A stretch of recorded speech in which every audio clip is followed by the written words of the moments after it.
will tell you a little bit. Now the recording is in process, as you've heard. And I will be telling you a little bit about them before they introduce themselves. So Sonia will be our first speaker, has worked with the G20, G7, and BRICS research groups since 2015, and is currently serving as editor for the G20 and BRICS research group. Paul leads the Friend of Earth's work on nature in England, Wales, and Northern Ireland. He works with colleagues across Europe and the world to protect, conserve, and restore nature, and also address related issues in climate change and poverty. And finally, Julius, as well as being the president of the Young European Movement in the UK, is also the EU's delegate for the Young G20 and is in the Youth Task Force in the European Climate Pact of the European Commission.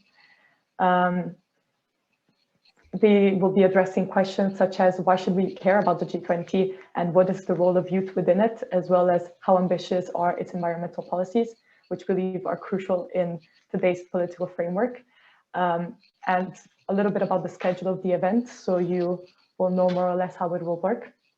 First, the speakers will have 10 minutes each to present themselves and their work and give their opinions on the role of the G20. Then there will be 20 minutes of interaction among them, in which they will share opinions of what they've said and if they have any questions. And then there will be 30 minutes for a Q&A, in which you participants will be able to ask them questions. If during the presentations you already have questions for them, please feel free to write them in the chat. It will be extremely helpful if you have a question for a specific speaker, if you write that it is dedicated to a specific speaker, so they don't all have to feel like answering your questions that might not relate to them. And finally, you should know, as I said, that this webinar is being recorded starting from now, actually, and it will likely be posted on YE Social. If you're uncomfortable with that, please mute yourself and remove your camera. But without further ado, in order not to waste more time on these technicalities, I will leave the floor to our first speaker, Sonia. Thank you. Thank you so much. Right, well, hi, everyone. Since I was already introduced, I'll just get right into it. So I work for the G20 Research Group. So the G20 Research Group is the world's leading independent source of information and analysis on the G20. Every year since 2010, starting with the Toronto Summit, the G20 Research Group has produced a comprehensive compliance report analyzing different commitments made at the summits. We choose a certain number of priority commitments from the communiqué, which are coded by the G20 Research Group. And for the 2020 Riyadh Summit, we coded 107 commitments and chose 20 priority commitments to analyze over the compliance cycle. We will release our final report on the eve of the summit. It's currently actually out for stakeholder feedback because we just finished it. Based on the commitment features and scoring guidelines, we give each G20 member a score of -1 or non-compliance, 0 or partial compliance, and +1 or full compliance. The interim report found that the average compliance for the 20 commitments analyzed was 75%. However, it has increased for the final report to over 80%. Since we're still waiting for feedback, the final score is not yet set in stone. By member, Germany, the European Union, and the United Kingdom had the highest compliance scores for the interim report, while India and South Africa had the lowest. And by commitment, a climate change commitment had the highest compliance score, but unfortunately, the other climate change commitment and the environment commitment both earned some of the lowest scores. If you want to see more of it, you can find our report on our G20 Information Center website. Overall, we've coded 75 environment commitments and 94 climate change commitments out of nearly 2,800 commitments made since 2008. Of the 41 climate change commitments that have been assessed, they've received an average compliance score of 85%. Of the 10 commitments that relate to youth that we have assessed, half of which are labor and employment commitments, the average compliance score is 64%. So climate change has been mentioned at every summit since 2008, but it wasn't until the 2011 Cannes Summit where the importance of youth was acknowledged in the context of employment. Years later, in 2015, G20 leaders agreed to the G20 policy principles for promoting better youth employment outcomes and committed to reduce the share of young people who are most at risk of being permanently left behind in the labor market by 15% by 2025. In 2020, G20 leaders branched out more with their focus on youth to endorse the G20 high-level policy guidelines on digital finance inclusion for youth, women, and SMEs, as well as the G20 Youth Roadmap 2025 which builds on the 2015 commitment. The basic policy objectives are improving education and skills of youth and youth employment. During Saudi Arabia's presidency, G20 members focused strongly on investing in youth for economic growth, but there's obviously more youth can contribute to the world than just through work. Luckily, the 2021 Italian presidency seems to agree. At the education ministers meeting on June 22nd, they stated that we also recognize the importance of enabling all people, particularly children and young people, to acquire the knowledge and skills needed to promote sustainable development and active citizenship, including, among others, through education and for sustainable development. The next day, the labor and employment ministers met. They acknowledged the importance of including NGOs, civil society representatives, vulnerable groups, women, and youth in consultations. Then in July, the environment ministers released a declaration that acknowledged youth as powerful agents of change and recognized the critical importance of involving youth in environment-related processes at all levels and empowering younger generations with the necessary skills and tools to contribute to foster sustainable consumption and production. Environment ministers committed to enhance cooperation and foster stronger effective measures in cooperation with other ministers to ensure that younger citizens become and remain environmentally conscious. And the energy climate ministerial commitment stated that we emphasize the need to enhance the coordination and cooperation to accelerate an inclusive and clean energy transition and implementation of nature-based solutions or ecosystem-based approaches, and to support the active involvement of all relevant non-state actors, including Indigenous people, local communities, academia, women, youth, and underrepresented communities. The cultural ministers also acknowledged the Y20 awareness raising campaign and asked the international community to include youth in decision-making processes and support their role as change makers. Youth have been mentioned in 8 of the declarations released at different ministerial meetings. In 2021, G20 ministers have really grasped the key role youth play in sustainable development, environment, climate change, and, of course, employment. Above all, they have recognized that youth need to be given more power to enact important change. The discussions had and commitments made at ministerial meetings influenced the commitments made by leaders at the summit, so it will be interesting to see what aspects of youth leaders choose to focus on at the end of next month. The G20 has evolved greatly since leaders first met in 2008, and since the first finance ministers and central bank governors meeting in 1999. Slowly but surely, over the years, the focus has expanded. Sustainable development, climate change, and the environment are now lenses through which economic priorities are viewed. This is clear from the 3 key pillars of people, planet, and prosperity of the Italian presidency. Before I touch on what this year's summit might bring, let's take a second to think about the 2020 Riyadh summit. One of the key themes of last year was safeguarding the planet, specifically through managing emissions for sustainable development, combating land degradation and habitat loss, preserving the oceans, fostering sustainable and resilient water systems globally, promoting food security, and promoting cleaner energy systems for a new era. On climate change, the circular carbon economy was the #1 priority. Italy echoed the importance of focusing on climate change and biodiversity loss at the Riyadh summit, saying that their presidency would be based on the 3 Rio Conventions on climate change, biodiversity, and desertification.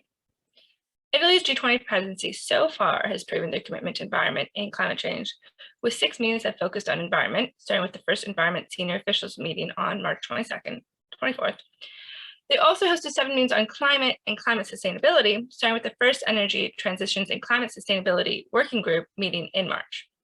These meetings have fallen under the Sherpa track, finance track, and of course the ministerial meetings. Climate change and environment continues to underpin the G20. So for the summit coming up next year, first, last year's summit was deemed by the director of the G20 research group, John Curtin, as a small short-term success, which did not do enough on the existential threat of climate. So for this year, we are expecting much more to be done than last year, but unfortunately, perhaps not as much as is needed on the topic of climate change and environment. That's due to COP26, co-hosted by Italy and the UK, starting the day the G20 summit ends.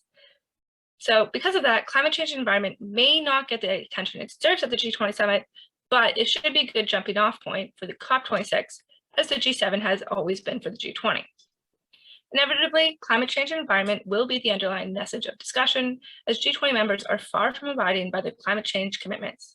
We still have not seen developed countries mobilize their $100 billion a year to assist developing countries in the fight against climate change, and countries have continued to struggle to meet many climate goals in terms of emissions, biodiversity loss, and environmental protection.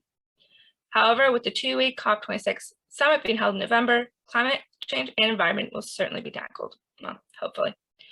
With climate change and environment potentially taking a second row seat at the G20, it leaves the door wide open for G20 leaders to focus more strongly on issues that may have been in the back row for years.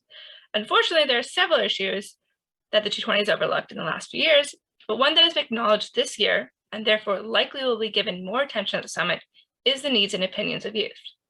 Under the people pillar of this year, Italy has said that building a more inclusive global society implies protecting the most vulnerable, above all, young people. The needs and opinions of youth differentiate greatly from other generations, especially world leaders, and especially today, after 2 years of a pandemic, lockdowns, and stay-at-home orders. With the climate crisis on our hands, youth are living in a very different world, and only young people know what young people need. Time will tell if G20 leaders have been listening and will continue to focus on youth at the summit, but the pieces have been falling into place for a successful summit on youth empowerment. It is important for the future of the world that those in charge today listen to those in charge tomorrow. And with the G20 summit and COP26 happening in the same time frame, this could very well be the critical juncture that we need to jumpstart our tomorrow. And on that note, thank you for letting me speak, and I'll pass it on to Julius. Yes, thank you so much, Sonia, for your intervention. It was great to have you on this panel. And again, to the participants, if you already have questions for Sonia specifically, please feel free to write them in the chat, and we'll get to them later during the Q&A. But now let's hear it from Julius. Yes. Yes, thank you very much. First of all, thanks for the invitation to be here. It's a real pleasure to be talking to you and to be spreading a bit more information about the process and consultations, if you like, in that form, which are unfortunately very unknown, even amongst very interested people like this young G20 process. And secondly, my apologies for my voice, because I don't have COVID, but I have a quite annoying cold. So this is why my voice is sometimes maybe not clear. Please feel free to just ping in the chat louder or something, and then I'll try to alter the amplitude as well. Yeah, where do I start? We've just heard a lot of details about the policy making and the actual output of the G20 and Young G20. That was very interesting, and even I learned something in that. So that's certainly a perspective that we didn't cover as delegates. I will first speak a little bit about how the youth inclusion works on an organizational basis, and also send you a few links if you're interested in applying for this yourself. I'll speak about how I got involved myself. Then I'll share with you our communique, which is sort of the place where we put down our proposals. And then I'll explore a couple of things of how we could go further with youth involvement, and that will hopefully not detonate my time frame of 10 minutes. So let's get started. My interest in climate kind of began very typically. It was around the Greta Thunberg age, and I was a very active member of the European Youth Parliament, and also of GEF in Austria. And GEF is the umbrella organization that also the Young European Movement UK is operating under, and which Theo is working for as well. So nice to see you again, Theo. And basically, I got interested in this whole topic just because I had the feeling that actually politics wasn't acting enough. And for a very long time, I was joining marches and sitting in those European Youth Parliament sessions, but I didn't really see the impact. And I really had the feeling that we were discussing nice ideas, we were presenting those nice ideas, but we didn't really reach through to those that are actually responsible. And then at some point, I don't even know how, but I found an organization which might be worth a note for you all, and I'll put it into the chat here, which is called Young European Leadership. And Young European Leadership is organizing all sorts of delegations that they send off to fora like, for example, the G7 or the Young G7 and the Young G20, which was my case, and also a couple of other important political conferences. They are usually taking charge of the European frame or the European level. So if you are in a similar situation like me, that you feel maybe not really able to pick one specific country, but more interested in representing the European Union as a whole, then this is definitely the organization to go to. And you can also Google their website and so on and sign up for the newsletter yourself. And then there was a selection process, including like an interview and a couple of application questions. And I was selected in the end of February this year. And the way that this continued was that first we had a lot of internal calls with the organization that basically gave us a lot of training about negotiations, about intercultural items of interest, equally about certain topic areas. So we had a couple of meetings with members, members of cabinets of EU commissioners, people who worked for the G20 presidencies, and so on and so forth. And then we soon moved into a phase which I called the kind of a prolonged get to know phase, because that was basically happening between March or April, I should say, between April and July, when the actual summit took place, where we had tons of different WebEx and Zoom calls with our delegation colleagues. So you might guess from the name, G20 and Young G20 includes 20 sort of different parties, one of which is the EU itself. And obviously also the some EU member states are represented, so Italy, France, and Germany, and also, as unfortunately a former member state, I should say at this point, the UK is represented from the European, our continent. And then there is a lot of other countries. So the challenge with the G20 as opposed to the G7 is really that you have a vast and very broad kind of array of countries and an array of different stages in the journey to sustainability, different degrees of democratization, different degrees of political systems, which is why arguably it's a lot harder to reach compromise at Young G7, Young G20 and Young G20 and G20 level, as opposed to the G20 and Young G.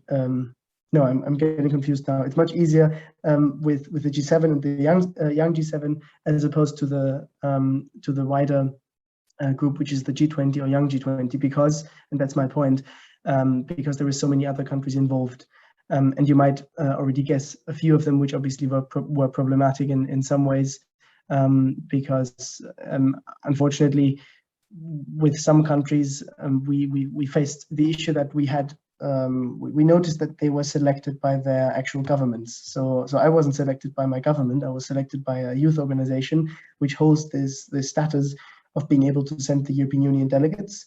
However, some other countries, like for example China and Saudi Arabia, and also countries like Mexico, they sent their delegates through their own youth ministry.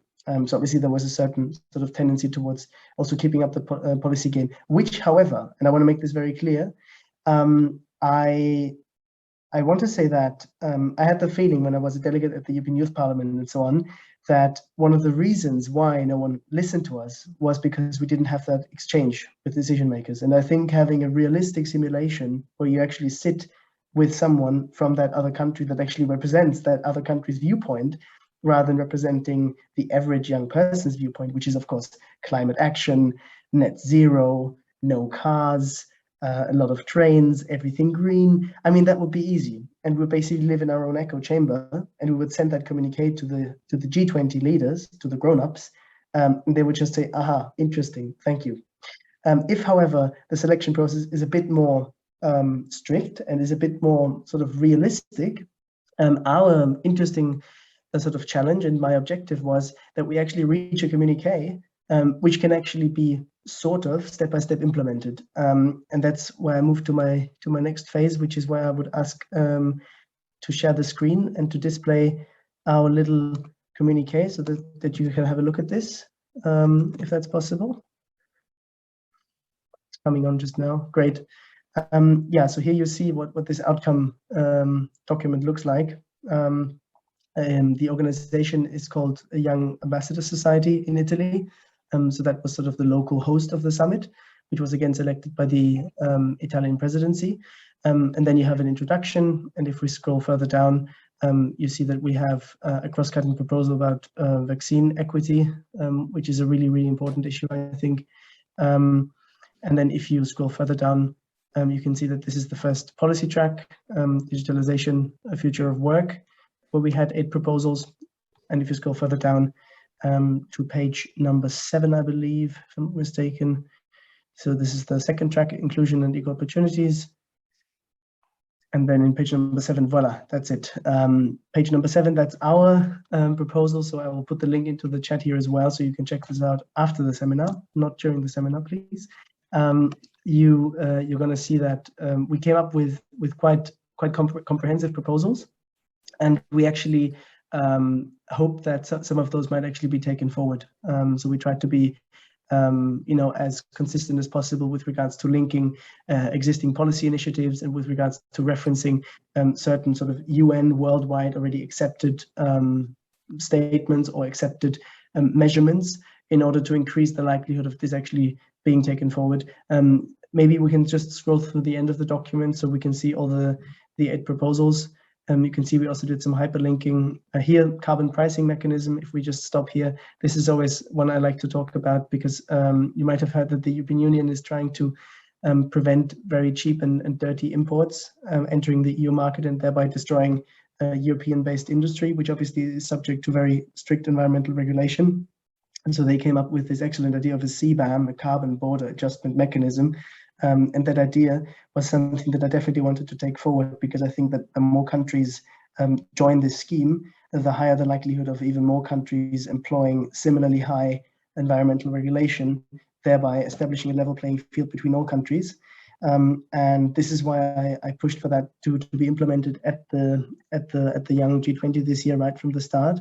And in the end, it made it into there. But in terms of resistance, there was a lot of resistance, obviously from the Chinese delegate, who told me that personally she was in favor of that. But obviously, in her role as delegate, she just can't represent a view which is completely not the one of her country, which is also understandable. And we worked on different phrasings, and so for example, if you want to know the real diplomacy of this, you can see here. Establishing an inclusive carbon border adjustment mechanism. So this word inclusive is a term which obviously allows for some interpretation what exactly is inclusive. And we also added and alternative transboundary taxation schemes in carbon heavy sectors. So basically when you try to reach a compromise with your colleagues, you just tend to do what happens in politics as well, which is kind of watering down the language so that no one clearly admits to be agreeing to something which they actually wouldn't agree with. And so here you could say what is inclusive, that's a weak point. And you could also say that and alternative transboundary taxation schemes in carbon heavy sectors is not exactly what we want, because we want specifically the carbon border adjustment mechanism. But at the same time, again, what I was saying before is we don't want to close doors. So if we just come with one straight idea, first of all, it wouldn't go through in the Young G20 because we are operating on unanimity, and secondly, it certainly wouldn't go through at the real political level, which is kind of what we wanted to focus on. And then another big idea, which I also would like to quickly talk about, is the Youth Green Bond, which is in the upper heading, Sustainable Taxonomy and Finance. You can already see it on screen. It's actually just a bit down, exactly. So this one here, Sustainability, Taxonomy and Finance, the top one here. And you can see the bottom, the last one bullet point is allocating green financial flows in the form of youth green bonds.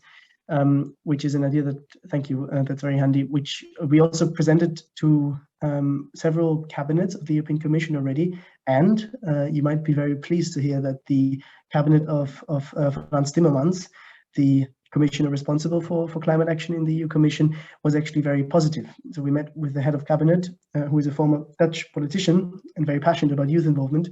And he actually said that he would be interested to learn more about this, and he'd like to take that forward with his colleagues. Thank you for the screen share. We can probably end this at this point. And I just quickly wanted to talk about sort of what other youth inclusion and youth involvement there is out there, and what kind of stuff we also missed. So at the Young G20 this year, I mentioned that we had a summit in July, which is where the final version of the communique was passed. Unfortunately, this was held online, not physically, so that was a huge sort of mitigator in terms of accusations of inclusiveness because some countries potentially couldn't have traveled to Italy, but at the same time, it was a bummer. And it was kind of a barrier to actual real-life face-to-face negotiation. We did work together very well because, frankly, this year's team was extremely productive, and most of the people were actually working in some sort of sustainability-related field personally, so there was a lot of knowledge in there as well. But obviously that was a bit of a shame, especially because other organizations, like for example, the women lobby group and the business lobby group, they actually had physical events and meetings in Italy, and were thereby able to have more media output and obviously meet politicians physically and so on. And that obviously increases your impact. So definitely, if other people can meet physically, kind of my youth demand would be that also young people should meet physically, because otherwise it disadvantages us. And obviously young people are always weaker when it comes to pushing through in the media anyway, because we don't have the money, we don't have the contacts, we don't have the age. People don't really take us that seriously. So I would say that that is definitely a big point. And equally, sort of linking up the Rome summit, which is on the 30th and the 31st of October, which is when the actual world leaders will meet in Rome.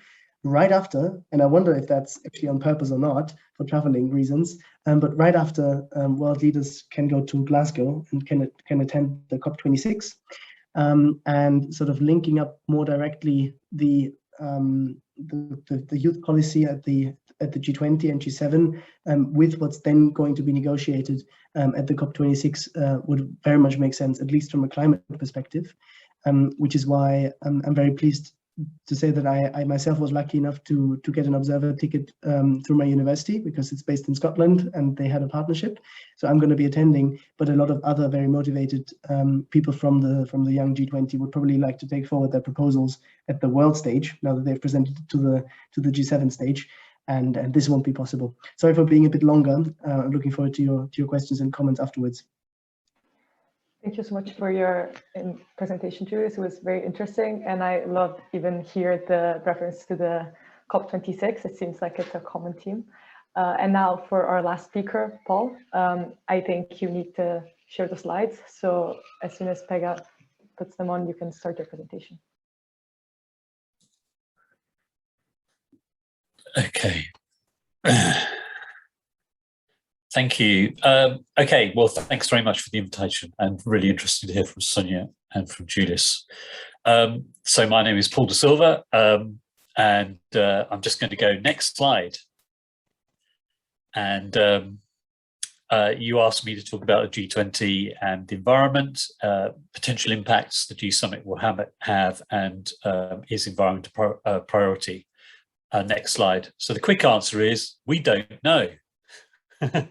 We have no idea, but the past is always a good guide to the future. The G20 is a group of nations which are the most powerful in the world, and they're the most powerful economies, and they are arguably the nations most responsible for our ecological and climate crisis. Next slide. And the ecological and climate crisis is not new. Next slide. So we already know that at least 60% of the world's ecosystems are degraded or being used unsustainably. We know this because, next slide, because the Millennium Ecosystem Assessment came out in 2005. Arguably we knew that before, but this was the big study that started to get this really well understood. Next slide. So the G20 meets every year. Next slide. First G20 summit, I think, was Washington in 2008. So 3 years after the Millennium Ecosystem Assessment. Next slide. The climate and nature crises were known about in 2008. Next slide. But in 2009, when the G Summit met in London, the environment really didn't figure. It was all about growth, job stability.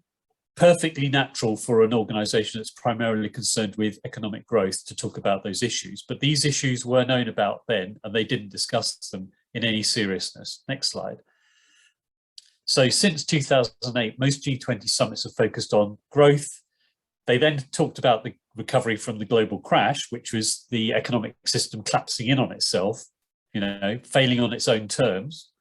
And then they did talk about wars and conflicts, Syria. There has been discussion about food security. There have been some discussions on the margins about the big issues that we're now talking about. But on the whole, the G summit has not driven these. Next slide. So, but since 2008, the evidence on climate change and nature's decline has increased. The evidence and the science is clearer, it's more precise, it's more accurate, but we're still waiting for firm action. We're very used to lots of good declarations. I'm very used to reading declarations from G summits, G7s, other conferences, but I see all the words and they're all nicely arranged on paper, but they don't actually follow through. There's very little follow through. The problem is a lack of implementation. So our leaders go to G summit, G20s or G7s or all the other meetings, but then they tend to carry on as normal. So they go to the summits and then they go back to business as usual, I'm afraid. Next slide. So the last G20 in Riyadh, which is virtual, issued a final declaration, and you have to get to pay the 29th paragraph of 38 paragraphs to get to issues around climate, energy and environment. And the first section of that declaration is very general. It basically lists all the issues. And then it says, well, because of the pandemic, we might do something about it. Well, okay, that's the ball game.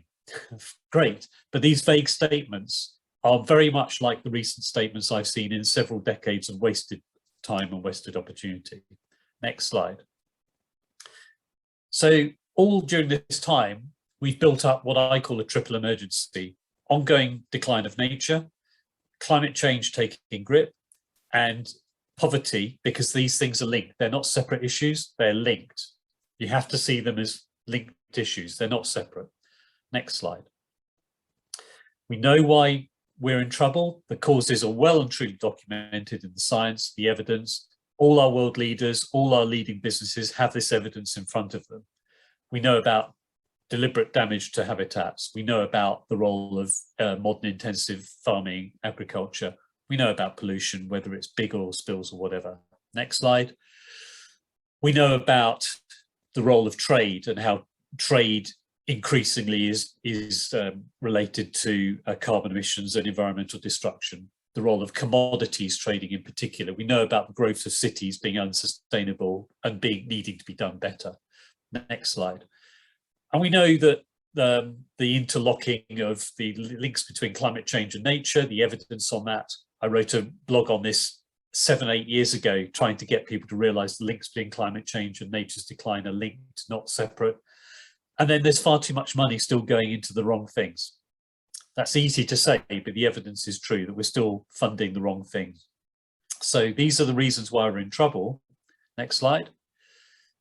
So we've got a surge, particularly in the years, the post-Second World War years, of demand for materials, resources, energy, land, and even the oceans, which is going up.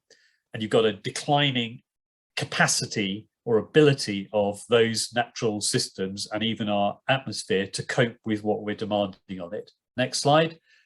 So it's a classic case of supply and demand. There's rising demand being placed, but lowering capacity to meet that demand. So it's, it doesn't work, guys. So we know that there's a reduced ability, and the evidence for this is not new. It's been around for a long time. Next slide. So, but more recent assessments have included the global assessment in 2019. If you remember the day that Prince Harry and Meghan announced the birth of their child, that was the day this report came out. And until they announced the birth of their child at midday London time, this report was big news. This was the news. That we've basically depleted. It updates the original report I showed earlier, the Millennium Ecosystem Report. This is a report that updates that evidence. So, so that was 2019. Next slide. The evidence on climate change and the impacts is growing. So this is the latest summary of the evidence on climate change in terms of the rising levels of emissions, even with the pandemic, the emissions bouncing back and the effects of that. Next slide. And then earlier this year, the the International Panel on Biodiversity and Ecosystems and the International Panel on Climate released their report on their joint workshop, which finally caught up with what I was saying 5 or 6 years ago, that climate change and nature are linked. So check that one out. Next slide. So we have some time, but we don't have much time. Next slide. The good news, because you're waiting for the good news is we do actually have the real solutions now. We have the solutions. We don't need fancy tech. We don't need something waiting to be invented. We know what the solutions are to this. Next slide. So the solutions are cut carbon at source, properly protect and restore nature, follow the science, as governments say they've done with COVID, some governments, not all. Government needs to change how it works. There's far too much government departments undercutting each other. Business needs to be held responsible. Next slide. Money needs to move from damaging activities into genuine solutions, not false solutions like biodiversity offsetting. We need to empower people of all ages. I think I'm not into playing generation games. I think young, middle-aged and older people can work together, and I've got lots of examples of people learning from each other both ways. And we need to make it easy for people to act rather than hard. Words matter, but deeds matter too, actions, and this is a decade to get it right because 2030 is too late. Next slide. But right now we're spending billions of dollars finding life on other planets and trillions of dollars killing life on this planet. Next slide. So will our leaders keep doing this? And I include Jeff Bezos in that. So this every year, $500 billion is spent for subsidizing the fossil fuel industry. You do the math. How much is spent on protecting and restoring nature? It's a fraction of that amount. Next slide. So the G20 coming up in Rome, yes, it's a kind of precursor to what happens in Glasgow. Brilliant that it's happening. Lots of nice words. I've seen words like this before. You know, looking after our planet is a prerequisite to sustain prosperity. I've seen words like that before. Great. What are you going to do about it? Next slide. It carries on and says, you know, we need to shape a sustainable, just, inclusive, resilient recovery. Great. I've seen words like that before. What are you going to do about it? So none of this is new. Okay. The question is, what have you done with it before? And what are you going to do about it now, given that you haven't done enough about it before? It's not hard. Yeah, this isn't hard. The answers do exist. So next slide.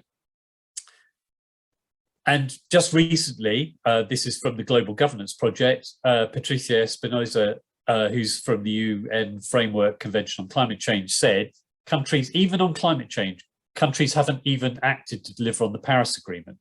You know, so that was 5 years ago, right? Arguably longer. Next slide.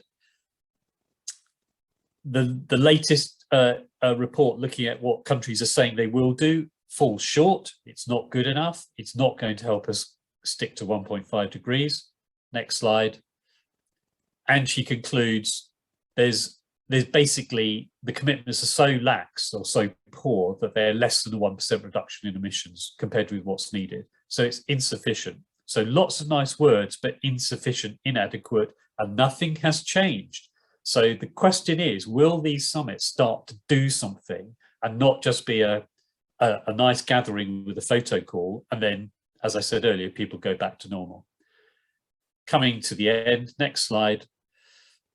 One of the solutions is to do this with our cities. Green our cities. I'm part of an organisation called the National Park City Foundation. We're totally reshaping the idea in which people live in towns and cities to make them green and pleasant and healthier and wilder and safer. Next slide. There is hope. There is hope because people of all ages have solutions and are desperate to be empowered to make them work rather than relying on governments to say yes to things. But it matters if governments say yes to things. It also matters if governments and businesses don't act. So there is hope, and we can cross the road to that hope, I think. Next slide. Because I don't think going back to normal is going to work. I think we need to find a way forward, and we have the solutions for that way forward. But normal, I hear a lot of people talking about coming out of the pandemic and getting back to normal. I don't want to go back to normal, thank you very much. I want to progress to something better. Next slide. So, what for the G20 in Italy? I'll finish as I started. I don't know. Yeah, I can't be a mind reader. There's a lot of people doing lots of good work to try and get some good outcomes, but there's something about the way these governments and business and the way these summits work that means that very little progress is actually made. Or if it is, it's not visible, it's not being communicated well, and it's not clear to people on the ground in communities where we all live. Next slide. Well, I'll leave that hanging there. Thank you. Thank you so much, Paul. And thank you to all the speakers who have now spoken. It was great to hear from you. Julius has already started sharing a few links to resources that may be interesting for the participants or other people. So also if you, Paul and Sonia, have resources that you think may be of interest, please share them with me later, and we may add them to like a resource booklet to share on Wise socials, which might be useful for people following us and young people in general. But now we have the opportunity to listen to you speakers. It would be great to hear you interact and kind of ask each other questions or challenge each other in some positions. We are a little bit behind, but I still think we can dedicate 20 minutes for it if you guys are interested. So I don't know if any of you, Sonia, Paul, or Julius, are interested in posing each other questions or kind of answering some of the questions that you've left hanging for us. You can just unmute yourself and ask away. Or Pega, maybe you want to go say something? No, actually, I have a provocative question to you all three, which is, you know, does the system work? And I think Paul stole the limelight from me when I was, you know, I planned to ask the question. So does the current system of negotiations on climate change policy work? And if not, what is the way forward? And I'm really asking all three of you. Shall I? Of course. Though, does it work? It works, but it's too slow for the timescales we need to work within. If we were having the discussions the kind of discussions and the seriousness with which even governments such as my own, I'm based in London, so I live in the UK, and the UK government has been in denial about a lot of environmental issues and climate change issues for a long time. But now, and I don't think it's just because Boris Johnson wants to go to Glasgow and, you know, look great. I think there's an element of that. He's a politician, for heaven's sake. You know, what can you do about that? But I think it is because the issues have really hit home in the UK, not just because of what's been seen in the UK, but because the UK tends to be still quite internationalist. I know we all pulled out the European Union, but we do look at what goes on with wildfires in North America or Australia, or the ravaging of the Amazon or whatever. So I think there is hope, but the point is that we're about 10 or 15 years behind where we need to be, or, you know, behind the curve, as some people call it. So they can work.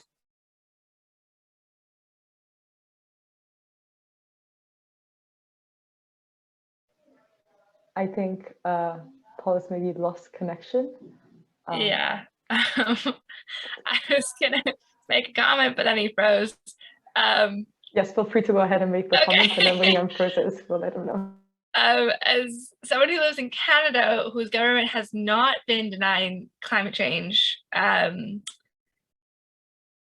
whose government, so we had a conservative government in power for a couple years at the beginning of the century, and everyone thinks the conservatives are kind of like Republicans in America, but they're actually not.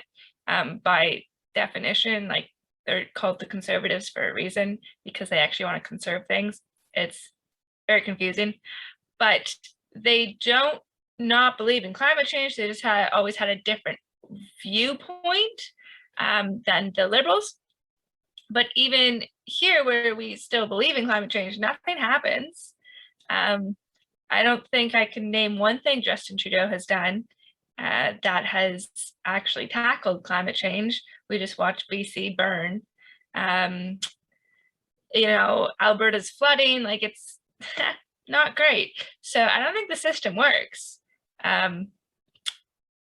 I don't think the system ever worked. So I don't think it ever will work. So that's, you know, a really peachy note to go on. But just because the governmental system doesn't work, where, you know, the global leaders, I think the G20 and the G7 and those meetings do work, because the most important part of them, which has not been able to happen for summits that have been online, is this like concept of global leaders just getting together and kind of running into each other and having quick little talks, kind of in back rooms or whatever, not in the main discussion with the other partners, I guess we could call them. So that's really important, and that's how they come to compromise, and that's how they do come to an agreement. So that part works, but actually taking action, no, I wouldn't say that that part works, because no one's really forcing them to do anything except themselves. So I don't think, but of course you can't reinvent the wheel. So we can't have a new system. We just need more people involved in the system, and maybe that will get the system working.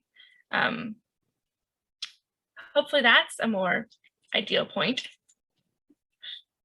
I'd like to chip in if I can quickly. Absolutely. And please, yeah, if you have other questions, we don't have to spend too much time on this, but just put them into the chat so we kind of know what else is coming up for us.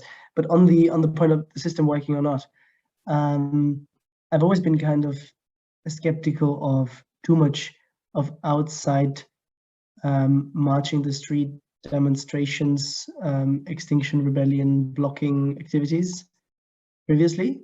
I've changed my mind, and I think that both is necessary, kind of. I have friends who are with Extinction Rebellion, and if I had the time, I would maybe even, you know, block a street myself one day.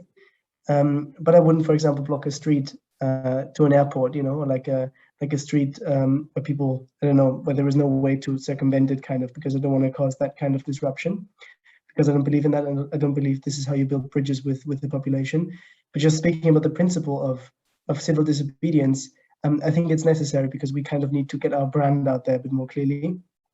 So I think changing the system from within is important, but it's probably very lengthy, and also doesn't go quick enough, because as we can see, politics doesn't really hear us. But at the same time, we can see that Greta Thunberg, who started off in the street, has then been invited to speak to politicians. And we can definitely see a huge amount of change in politics since Greta Thunberg came on. So I think it's a combination of the two. And specifically with regards to G20 and COP26, I heard that there were in Madrid, there was kind of a big disruption organized by climate activists. And I think those things are annoying for the security and annoying for the organizers and annoying for the politicians, but at the same time, they're kind of necessary, because they are going to put the media there, and they're going to sort of raise the spotlight. So I'm in support of both things and system working. I don't really know what I should understand by the term system in those questions.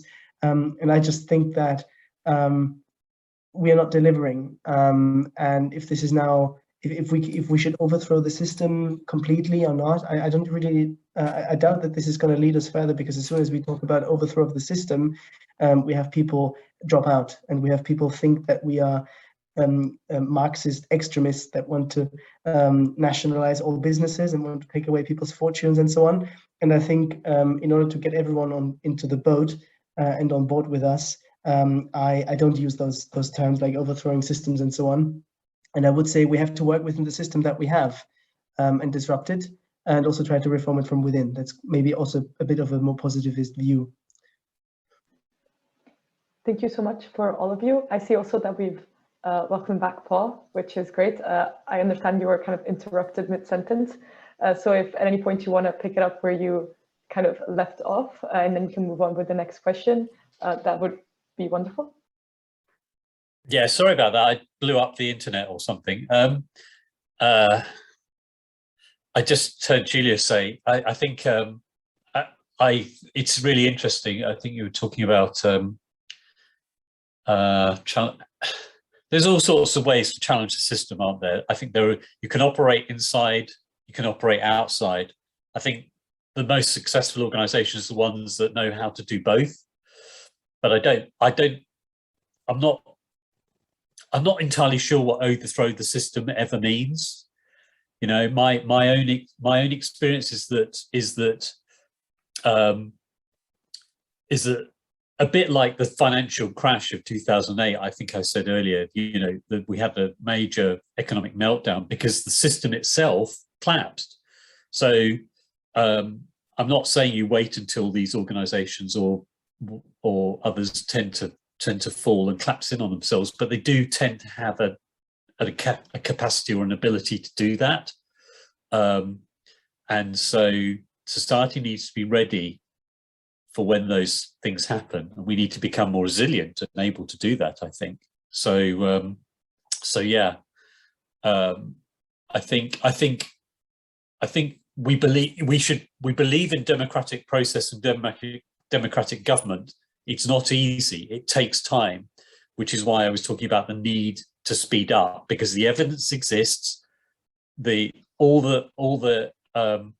think the public desire around the world is very strong. If you look at all the public opinion polls, they point to the people having a very high demand and interest in genuine solutions and restoring nature and living in a more stable society where people can see a future. I think that's an incredible thing to be able to work with, actually. So, but yeah. We just need, this is why I think better governance, we talk about governments, but we need governance to be better. The way in which society and governments operate matters hugely. And that is about governance. It's not about being in power so much, it's about governance. Thank you so much for all of you for that. I don't know if you have other thoughts that you want to share with each other following this, but I think it would be interesting to also look at a few other questions. We have received some in the Google form when participants were registering, and we will receive more from the participants in the chat. But in the meantime, we have a follow-up, which is, what is the G20 doing about inequality, right? Paul talked about it quite a bit regarding to how it's climate change and environment is affecting poverty. And we know that inequality comes in very different shapes or forms. So what do you think are your thoughts on how what the G20 is doing about inequality and obviously preventing the growing of inequality rather than exacerbating it?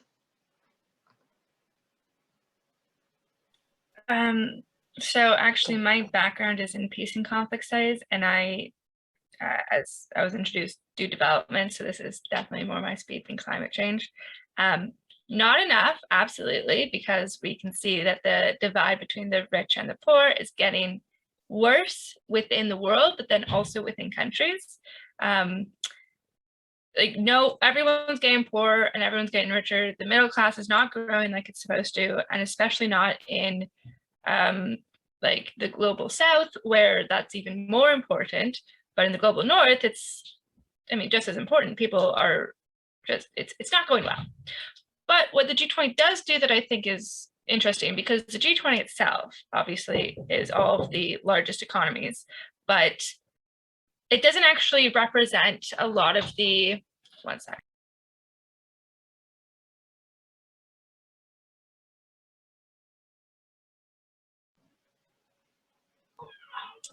I've been interrupted, sorry. But the G20 members themselves don't really represent the poorest of the world. I mean, they don't. But they do invite guests from around the world that might have a better point of view than the G20 members themselves. So this year we have Algeria, Brunei, the DRC is going, Rwanda usually goes, so that's fun. But we have quite a few different countries that will be represented there, so they have a better chance of addressing inequality, even though they don't necessarily, but they're kind of working on it. Very, very hopeful message here, but Julius, go ahead. Yeah, I just wanted to chip in from the young G20 view. I don't know if this is really the case even at the real G20. I hope not. But with us, there was a lack of balance between the involvement of the respective delegations in the negotiations. So in other words, we had a couple of delegates that were very active right from the start, and that also massively influenced the way that the negotiations went. I'd be quite interested to know from people who know more about the G20 itself if there are similar dynamics noted there as well, or if it's rather about the size of the country and the economic power of the country determining the extent to which that country would then be sort of a, like a spokesperson or some like a dominant voice in the negotiations.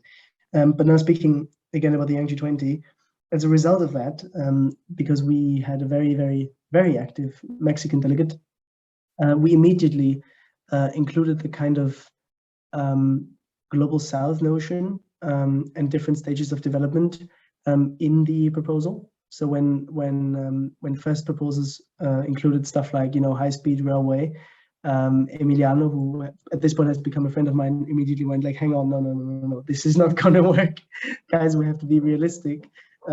This is too like Europe-centric or too Western-centric, I think he said, and this is just not actually a viable possibility, and not even the best possibility for Mexico, because you don't even have the infrastructure, and you don't even have people that would then be able to pay the tickets, for example. So these issues, and I think that was a real learning curve for me as well, because I've never sort of policy developed in the international sphere.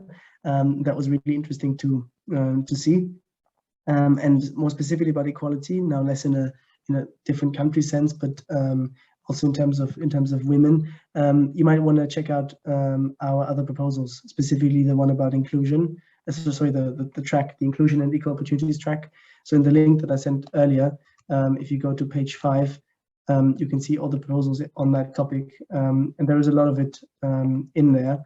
And again, they've had their challenges. There are countries with different worldviews about gender equality and the rights of trans people and other problems. But I'm very glad to say that my colleague Barbora also managed to push for quite a progressive version of the communique. And then with regards to vaccine equity, I think that's also like an equality equity thing. This is what we decided to put first. So on page 2 of the communique, I just posted the link again. You find the proposal about fully vaccinating 90% of the population of all G20 states by 2022 by actual redistribution of vaccines. So what the EU is already doing and what the US are also doing, we are also committing other G20 states to do that. They would redistribute their own vaccine doses rather than sitting on them trying to sell them. They would actually give them away for lower prices or for free, to mitigate that kind of divide that exists at the moment, and also in full recognition of the fact that if we don't get out of the pandemic as an entire world, we don't get out of it at any point, because we are always going to have those travel restrictions, which are always going to hamper business, and freight travel, which are always going to sort of have impact, because people are going to come back from the countries and then bring in new variants and so on and so forth. So we really want, for our own completely egocentric sake, everyone to be vaccinated. But obviously the vibe of this proposal was really to be inclusive to countries that simply can't afford the vaccine, as most of the countries of residence of us in this Zoom call can. Just on inequalities, I think you have to remember that the nations that make up the G20 are highly uneven and unequal societies themselves. I mean, the United Kingdom has got incredible, we seem to be a world-leading nation still, world-leading economy, just about. The inequalities in my own nation are huge. And government tends to decide that they don't exist. But most of the issues the government has to spend money on, poor housing, low levels of educational attainment, homelessness, real poverty, the number of community food bank systems that have sprung up in the UK is frightening. So huge amounts of government effort and money is going into this, but the government officially tends to deny that there's a problem, yeah, because it's not good politics to acknowledge that there's a problem. The USA is probably the most obvious example of a really uneven world-leading economy. You know, it's just ironical. I think the other thing about going to summits and events like G20 COP, the climate COP, the biodiversity COP, and other events is that there are organizations and there are networks, perhaps such as yours, which are able to be good advocates for others, good friends. So even if, you know, so Friends of the Earth is an international organization, and we're led mostly by our colleagues in the global south, you know, negotiating our role in relation to who attends the meetings that are coming up. We know that there are difficulties with our colleagues from around the world being able to get even on the preparatory meetings, you know, which have all been online. Julius has talked about this, you know. So we've had to do a lot of advocacy on their behalf. You know what I mean by advocacy. But so basically, not speaking for someone, but speaking on behalf of someone, you know, making it possible for their view to be represented. But there's only so far you can do that with authenticity. But there are ways to do that, and to help walk beside people if they're not able to speak up for themselves. And we have to do more of that. We have to, those that do get an invitation to the event or get to meet the minister or get to be in the room need to be better advocates on behalf of others.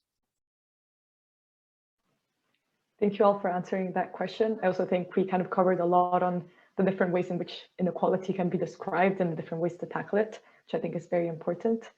Another question from kind of our Google Doc, and then I think somewhat relates to what we've been talking is, we've been talking about what the G20 does or does not actually do in advancing climate targets, but why and in what ways the G20 is still important for this framework of advancing climate targets is my question. So why shouldn't we give up on the G20 in being one of the tools that we can use to make sure that climate targets are advanced today? My short answer to that is because you use all of the tools that are available to you. The meetings are going to exist, therefore you might as well use them. You know, Friends of the Earth is a democratic organisation. We believe in democracies to act. We believe in governments to do the right thing. It's frustrating when they don't. Believe, you know, I've done this for many years, but we believe that society is better if public opinion shapes elected officials and government, and then they do something about it because they've suddenly realised, even if it's late. And the whole theme of my presentation was, we should have done this 20 years ago, guys. But here we are now. Are you now going to do it? I think it's legitimate to then ask the questions, what is it you're going to change? What is it that stopped you taking that seriously before? Because unless you look at the way in which government and decision makers operate, I want you to do something about water pollution. I want you to do something about deforestation. But there are reasons why things don't happen. Yeah, you have to look at almost in reverse. You have to look at why things don't happen as well as what you're asking for to happen. And so you have to use all the levers, and you have to hope that the G7, the G20, UN, and others finally do become a lightning rod or a fast track for better decisions and better action. Thank you. I don't know. Oh, Sonia, maybe you want to respond as well? Yeah, so the big thing about the G20 that I think is really important is that, so the G7, I think almost always happens first. So then they discuss what's going to happen kind of at the G20, because, you know, they like to take over. But at the G20 as well, each country has the opportunity to give their speech, and it's only 20 members. plus then the invited guests, which is a lot less than would be at COP26 or the UNGA. So there's actually a lot more opportunity for discussion within them. And as Paul said, for them to also advocate on behalf of other countries.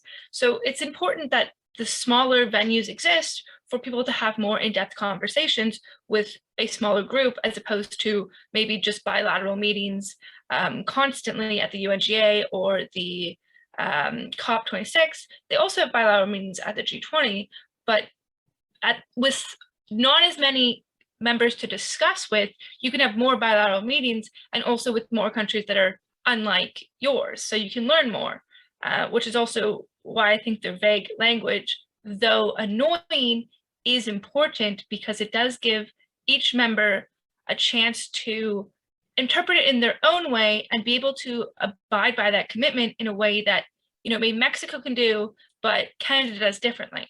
So, I mean, the G20 is good, in my opinion.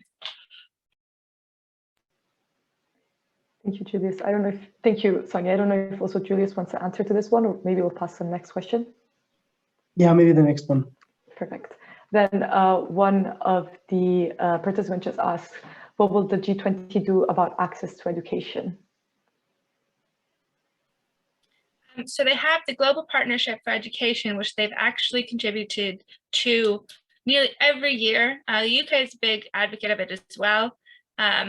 Education has been a huge focus of the G20 for many years, and definitely one of the commitment or areas that I would say they have been able to do a bit more on, just because they have sort of more targets and because they have more opportunities to do it. They have done well in some areas, but I mean, just the same way that the inequality divide is getting bigger, education divide is also.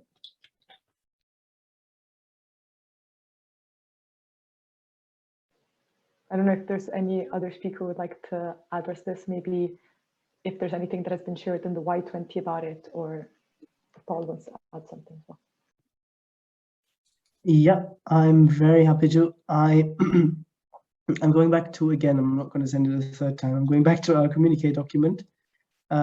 We put a very big focus on integrating climate awareness into education. And such education, not only in the classic formal settings like, you know, workshop in schools with young people to make them more climate aware, but we also talked about stuff like incentivization of sustainable transport options for commuting. So basically working with the corporate world to make it just more attractive, and that means in many ways more financially viable to take the train or the bike, even to go to work rather than taking the car. And there is more and more companies that, for example, charge very much a lot of money for parking lots, and at the same time they offer like a free bike shed, for example, or they maybe offer like a discounted membership in the city's bike share scheme, and these things. So this is now moving away from education as such, but we also put in one clause which was about incorporating STEM and social studies and humanities in sort of climate education. So we also see the important need of emphasizing the, and now I'm going to stumble with this word, interdisciplinarity or something. So the character of the climate debate, which is really truly interdisciplinary, which is why we see the need of incorporating many different studies into that, so that we move away from this thought of this being purely like something related to maybe geology and biology or something, because it's just very wrong. And finally, we also put a huge focus on project-based learning with regards to climate awareness, working with local and vulnerable communities. That is also connected with our, I think, last to one proposal, which is about resilience, preparedness, and adaptation. So basically working with local communities that are very often most affected by climate change in certain regions of the world, and educating them and establishing sustainability practices, and also teaching them how to mitigate climate disasters in the best way by, for example, building like wells against floodings and so on and so forth, and maybe changing the way their houses look like in order to account for more heating and so on.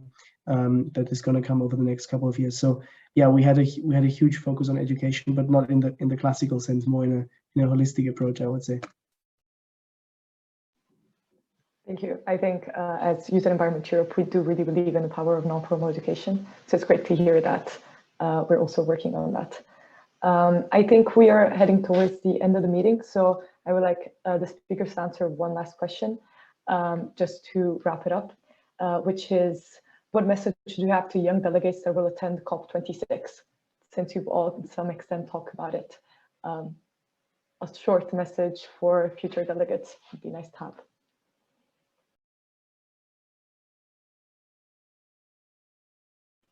This is getting very crowded. Oh yes, Paul, go on. Do you want me to be positive? The solutions are within our grasp. They exist now. Don't get fooled by technical, wizardry. We know what we need to do to restore nature and to deal with climate. And actually, we also know what we need to do with better use of money and to address inequalities. We know the answers to these things. Don't be downhearted. Don't get too negative. It's fine to focus on problems, but always have a solution. As I said in my talk, none of this is new. So the youth of the world do have to deal with the problems that my generation have not been able to do, but don't blame me and my generation, because we have worked very hard to try to get, governments and businesses to do this before. So I don't think we have failed. We've got the point. We've done the work that gets us to this point where everyone's talking about it. At the COP in The Hague in 1999 or 2020, you couldn't get a news item in the UK on climate change. Now you cannot move for news stories on climate change in the UK. Okay, so some things take time. But as I said, we need to get better, we need to get smarter, we need to get faster. It's a bit like an Olympic motto or something. Was it higher, faster, stronger? So whatever and together, yeah, we need to do it together as well. Sorry, lots of messages. You'll work it out. Thank you. Sonia or Julius? Sure. I really like the Olympic motto there. Also fully agree with the always have a solution. I think Paul gave many, many messages. So I'm just going to say, also have fun. And remember, like, everyone has a different point of view. And ideally at COP26, they're all valid, because no one's denying climate change there. But so there's lots to learn. So remember, there's always different ways to do things.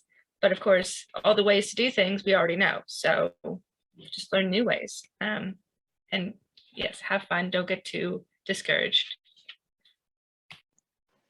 Yeah, I'm going to end on the fun note as well. Try some good Scotch whiskey in Glasgow. Have fun.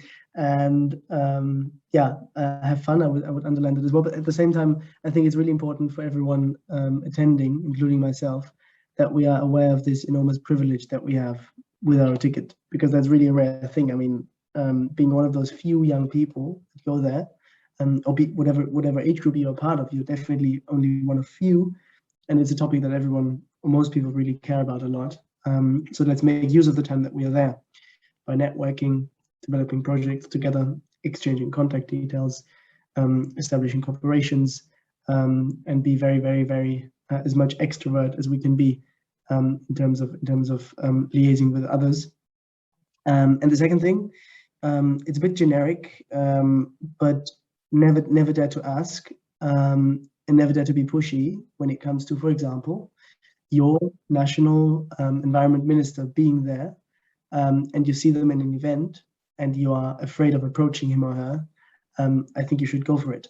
and chances are that that person, that minister, or whatever that be, you know, can be a civil servant too, but that decision maker is probably very happy to talk to you, and it might be a bit intimidating, but I think it's important that young people are out there much more, because we might not be that experienced in networking with glasses of champagne and mugs of coffee in our hands as grown-ups, but I think it's important that we train that skill as well, because frankly, this is how you enter into conversation.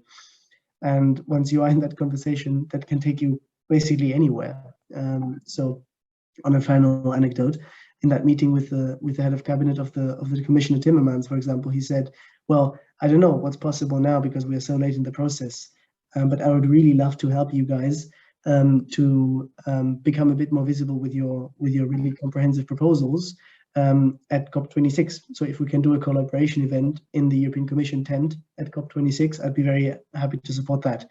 And we're currently exploring options in terms of actually making that happen. So, you know, those conversations, if they fall on fertile ground, if your demand or your idea falls on fertile ground, chances are it's actually being taken forward. And a lot of my projects that I did in the past in terms of youth work, they actually originated from such conversations. So yeah, be pushy and don't dare to ask, because the worst thing you can get is a no.